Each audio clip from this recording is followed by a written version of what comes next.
میرے مصطفیٰ آئے، دعوت و ہدایت کی ایک حسین شفق لے کر، میرے مصطفیٰ آئے، میرے مصطفیٰ آئے۔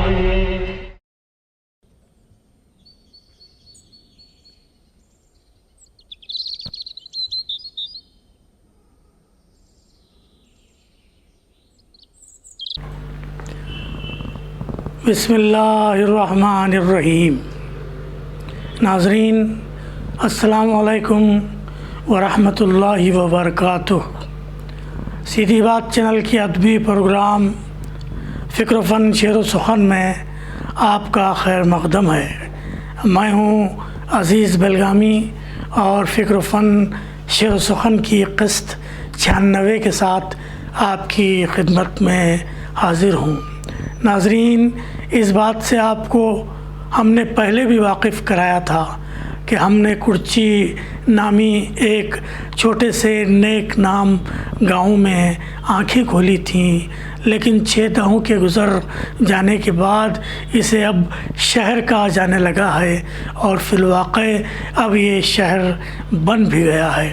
شہر کرچی بہت بدل گیا ہے، اس میں وہ ساری خوبیاں موجود ہیں جو اسے ایک شہر بناتی ہیں۔ کرچی کی معروف اور قدیم جنیدیہ ہائی اسکول میں ہماری تعلیم ہوئی تھی۔ 8ویں جماعت تک ہمارا وہاں قیام رہا تھا۔ پھر ہم نے کرچی سے بیلگام ہجرت کی تھی۔ اپنے وطن سے دور ہونا کسی بھی مہاجر کے لیے بہت ہی جذباتی معاملہ ہوتا ہے۔ ہمیں اچھی طرح یاد ہے وہ منظر جب ہم اپنے بچپن کو پیچھے چھوڑتے ہوئے کرچی کو خیر بات کہہ رہے تھے۔ گردش ایام بھی بڑے عجیب ہوتے ہیں۔ زندگی کے مختلف میدانوں کی مختلف سرگرمیوں کے باوجود بھی ہمارے ذہن سے کرچی کبھی محو نہیں ہوا۔ آج ہمارے بچپن کی یادیں تازہ کرنے کے لیے ایک بار پھر کرچی کے ایک شاعر فکر و فن شعر و سخن کے مہمان بن کر حاضر ہیں۔ جی ہاں ناظرین، فیض احمد فیض کرچی کے ابھرتے ہوئے ایک عمدہ شاعر ہیں۔ اللہ نے آواز کا جادو بھی انہیں بخشا ہوا ہے۔ خانوادہ امیر الدین چمن ملک کے چشم و چراغ ہیں۔ آج ہم ان سے گفتگو بھی کریں گے، لیکن پہلے ہم ان کے کوائف سے آپ کو آگاہ کرتے ہیں۔ ناظرین، فیض احمد فیض کی پیدائش 1 جون 1972 کو اسی کرچی ضلع بیلگام میں ہوئی جس کا ابھی ہم نے ذکر کیا ہے۔